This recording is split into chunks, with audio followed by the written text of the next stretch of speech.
Conversando com o canal do YouTube do Zico, ele deu algumas declarações sobre ele no time do São Paulo e sobre o jogo do São Paulo. E a gente separou algumas aspas, como a gente gosta de falar, algumas partes da entrevista. Olha só, essa é uma parte, ó. Eu falei para o clube, cara, se vocês me colocarem de lateral direito em um time que não está acostumado a jogar coletivamente, vocês estão cometendo uma loucura com vocês mesmos.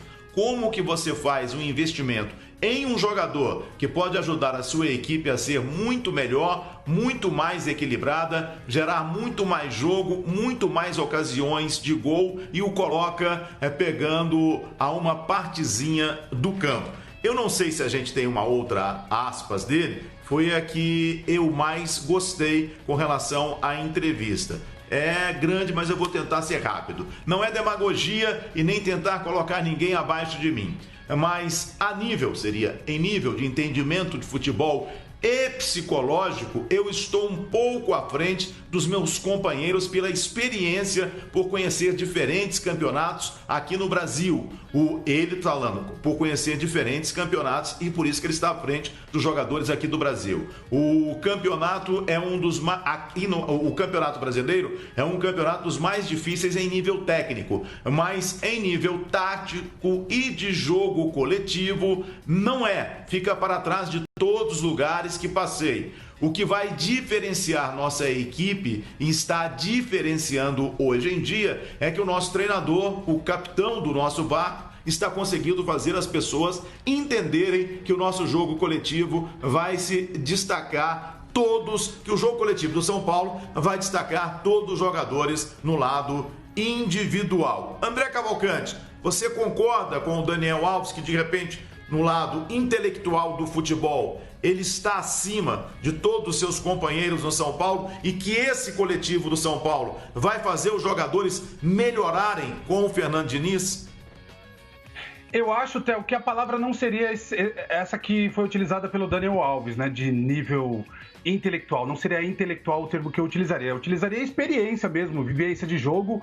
Isso o Daniel Alves tem sim de sobra. Eu acompanho muitos jogos do São Paulo em loco e também conversando com jogadores antes, depois dos jogos, acompanhando o dia a dia no centro de treinamento da Barra Funda. Então posso falar com certa propriedade de que o Daniel Alves, ele destoa dos demais jogadores e destoa sim de grande parte dos jogadores em ação hoje no futebol brasileiro.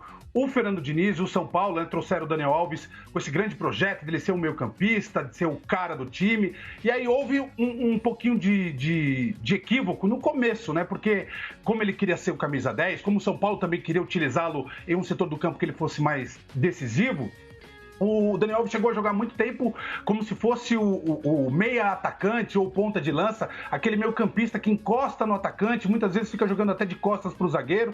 E aí o Daniel Alves foi mal, foi mais um jogador, não aparecia esse futebol que eu acabei de citar do Daniel Alves com muita experiência e que destoa tecnicamente dos demais. Ele sofreu muito com isso, acabava passando batido nos jogos, ou a gente via o Daniel Alves sucumbindo à marcação dos adversários, até que o Fernando Diniz encaixou um outro jeito dele jogar, né? Já que tem o Juan Fran na lateral direito, uma outra grande contratação, não dava para deixar o Juan Fran no banco de reservas, o Daniel Alves recuou um pouquinho. Hoje a posição do Daniel Alves seria mais ou menos a de segundo volante, um meio-campista ali, sem tantas obrigações de defesa, apesar dele voltar assim para recompor, e pegando a bola de frente para armar as jogadas de frente, sem estar de costas para os zagueiros. E antes da parada da pandemia, a gente já viu o Daniel Alves resolvendo os jogos para o São Paulo, praticamente carimbando todas as bolas, todas as jogadas ofensivas do tricolor. Vinha jogando muito bem. Então eu acho assim, o Daniel Alves é esse cara assim, tecnicamente de um nível superior, assim, dá pra gente citar outros jogadores do Flamengo, tem vários desses jogadores também da mais alta prateleira